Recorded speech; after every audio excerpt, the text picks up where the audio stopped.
Speaking of technology still, so we were talking about how Mr. Elon Musk, who's a visionary, is always looking for ways to improve our society by not just introducing the electric vehicle, making it possible for consumers to purchase one, going into space by offering SpaceX there, and then now he has bold plans of using his one of the company's Neuralink to create a ever Tesla bot, which would you know maybe someday replace human beings, like similar to how the film iRobot from Will Smith's film.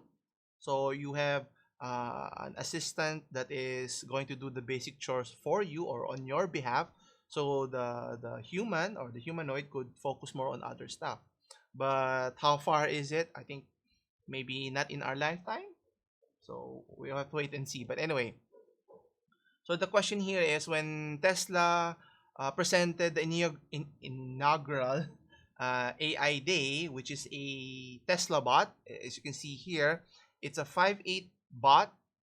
Okay, so obviously, can it do or replicate what a human being can do in terms of physical ability and mental capability here?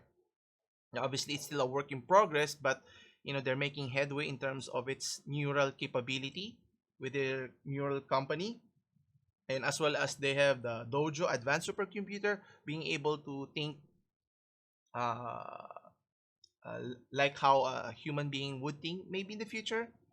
But obviously, Tesla is arguably one of the world's biggest robotics company. Yes, because not just of their cars that they have, obviously providing a sentient robot like on wheels is one of the goals for Mr. Musk here. And also the goal of with self-full driving computer. Actually, the car is not yet there, but that's another discussion. But anyway, it will only keep getting better and evolving, as he mentioned. And the Dojo supercomputer and neural network, if they can integrate it effectively, will obviously be tremendous here.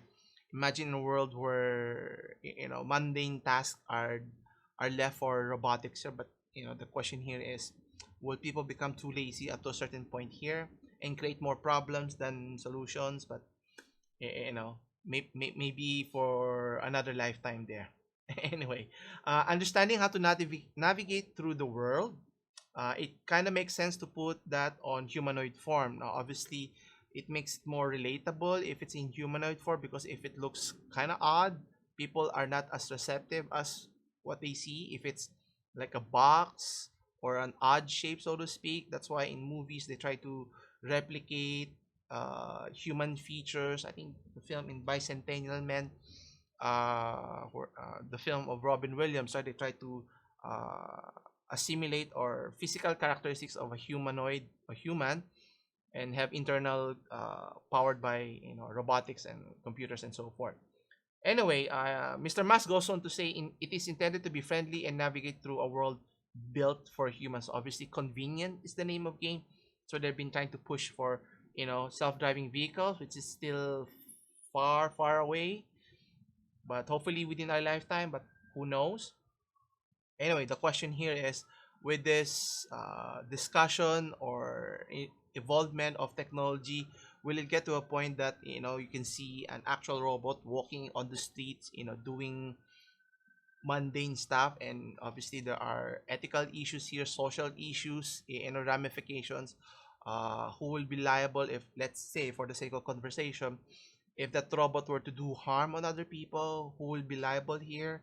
Is it the owner, or is it the company who made it? Just like what Tesla is going to be embroiled in the future with regards to their Tesla EVs, with regards to their self-proclaiming fully self-driving vehicle here. Anyway, so what's interesting here, obviously Tesla is making a lot of inroads in terms of making a difference in our world, not just being an automaker here, but also being able to produce a humanoid robot, so to speak. But obviously other companies have been trying to do this, so it's not just Tesla here. You also have Honda's famous Asimo robot. I haven't seen that robot. Maybe next time when I visit their country, I hope I can see the actual robot in person. Anyway, obviously there are other companies, and in our next topic we'll be talking about one of the famous company for producing Spot the dog, they have a new machine that they're offering here. Anyway, the question here is, what will be the future look like? Will it be sooner rather than later, or will it be, eons later, before what we can see in the films will come to fruition in our daily lives here?